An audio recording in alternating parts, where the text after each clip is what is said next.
शांताकारं भुजंग सैनम पद्मनाभं सुरेशम विश्वाधारं गगन सदृशम मेघवर्णम शुभांगम लक्ष्मीकांतं कमल नयनम योगी भी ध्यान गम्यम वंदे विष्णु भवभयहरम सर्वलोकैकनाथम। मंगलम भगवान विष्णु मंगलम गरुड़ध्वज मंगलम पुंडरीकाक्ष मंगलाय तनोहरि। ओम नमो भगवते वासुदेवाय।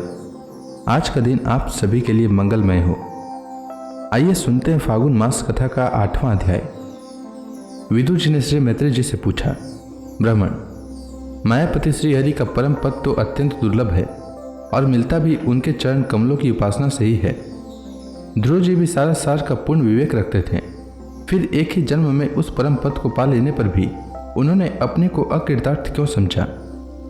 श्री मैत्रेय जी ने कहा, ध्रुव जी का हृदय अपनी सौतेली माता के वाग बाणों से बिंध गया था तथा वर मांगने के समय भी उन्हें उनका स्मरण बना हुआ था।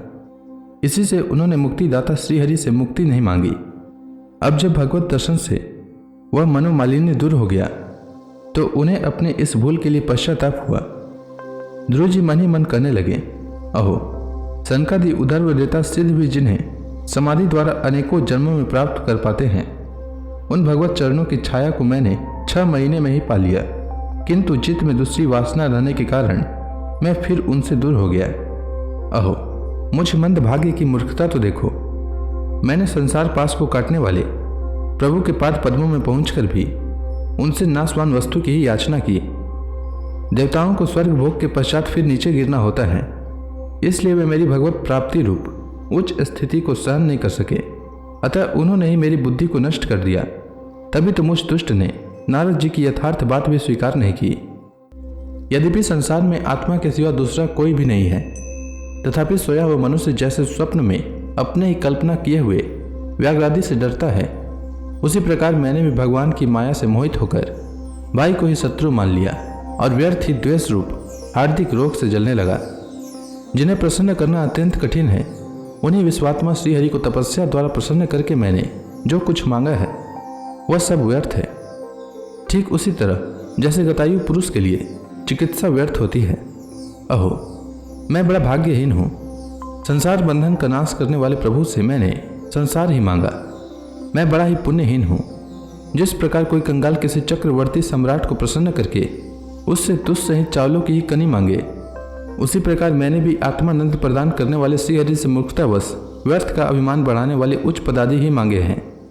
श्री मैत्रेय जी कहते हैं, विदुर जी, तुम्हारी तरह जो लोग श्री मुकुंद पदारविंद मकरंद के ही मधुकर हैं, जो निरंतर प्रभु की चरण रज का ही सेवन करते हैं और जिनका मन अपने आप आई हुई सभी परिस्थितियों में संतुष्ट रहता है, वे भगवान से उनकी सेवा के सिवा अपने लिए और कोई भी पदार्थ नहीं मांगते। इधर जब राजा उत्तानपाद ने सुना कि उसका पुत्र ध्रुव घर लौट रहा है तो उन्हें इस बात पर वैसा ही विश्वास नहीं हुआ जैसे कोई किसी के यमलोक से लौटने की बात पर विश्वास न करे। उन्होंने यह सोचा कि मुझ अभागे का ऐसा भाग्य कहाँ, परंतु फिर उन्हें देवर्षि नारद जी की बात याद आ गई। इससे उनका इस बात में विश्वास हुआ और वे आनंद के वेग से अधीर हो उठे। उन्होंने अत्यंत प्रसन्न होकर यह समाचार लाने वाले को एक बहुमूल्य हार दिया। राजा उत्तानपाद ने पुत्र का मुख देखने के लिए उत्सुक होकर बहुत से ब्राह्मण, कुल के बड़े बूढ़े, मंत्री और बंधुजनों को साथ लिया तथा एक बढ़िया घोड़ों वाले स्वर्ण जड़ित रथ पर सवार होकर वे झटपट नगर के बाहर आए। उनके आगे आगे वेद ध्वनि होती जाती थी तथा शंख दुंदुभि एवं वंशी आदि अनेकों मांगलिक बाजे बजते जाते थे। उनकी दोनों रानियां सुनीति और सुरुचि भी स्वर्णमय आभूषणों से विभूषित हो राजकुमार उत्तम के साथ पालकियों पर चढ़कर चल रही थी। ध्रुव जी उपवन के पास आ पहुंचे। उन्हें देखते ही महाराज उत्तानपाद तुरंत रथ से उतर पड़े। पुत्र को देखने के लिए वे बहुत दिनों से उत्कंठित हो रहे थे। उन्होंने झटपट आगे बढ़कर प्रेमातुर हो लंबी लंबी सांसें लेते हुए ध्रुव को भुजाओं में भर लिया। अब पहले के ध्रुव नहीं थे। प्रभु के परम पुनीत पाद पद्मों का स्पर्श होने से इनके समस्त पाप बंधन कट गए थे। राजा उत्तानपाद की एक बहुत बड़ी कामना पूर्ण हो गई। उन्होंने बार बार पुत्र का सिर सूंघा और आनंद तथा प्रेम के कारण निकलने वाले ठंडे ठंडे आंसुओं से उन्हें नहला दिया। तदंतर सज्जनों में अग्रगण्य ध्रुव जी ने पिता के चरणों में प्रणाम किया और उनसे आशीर्वाद पाकर कुशल प्रश्नादि से सम्मानित हो दोनों माताओं को प्रणाम किया। छोटी माता सुरुचि ने अपने चरणों पर झुके हुए बालक ध्रुव को उठाकर हृदय से लगा लिया और आश्रु गदगद वाणी से चिरंजीवी रहो, ऐसा आशीर्वाद दिया। जिस समय जल स्वयं ही नीचे की ओर बहने लगता है, उसी प्रकार मैत्री आदि गुणों के कारण जिस पर श्री भगवान प्रसन्न हो जाते हैं, उसके आगे सभी जीव झुक जाते हैं। इधर उत्तम और ध्रुव दोनों ही प्रेम से विवल होकर मिले। एक दूसरे के अंगों का स्पर्श पाकर उन दोनों के शरीर में रोमांच हुआया तथा नेत्रों से बार बार आंसुओं की धारा बहने लगी। ध्रुव की माता सुनीति अपने प्राणों से भी प्यारे पुत्र को गले लगाकर सारा संताप भूल गई। उसके सुकुमार अंगों के स्पर्श से उसे बड़ा ही आनंद प्राप्त हुआ।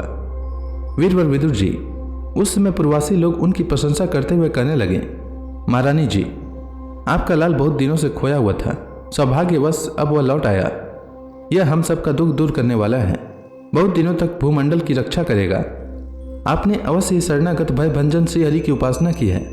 उनका निरंतर ध्यान करने वाले धीर पुरुष परम दुर्जय मृत्यु को भी जीत लेते हैं।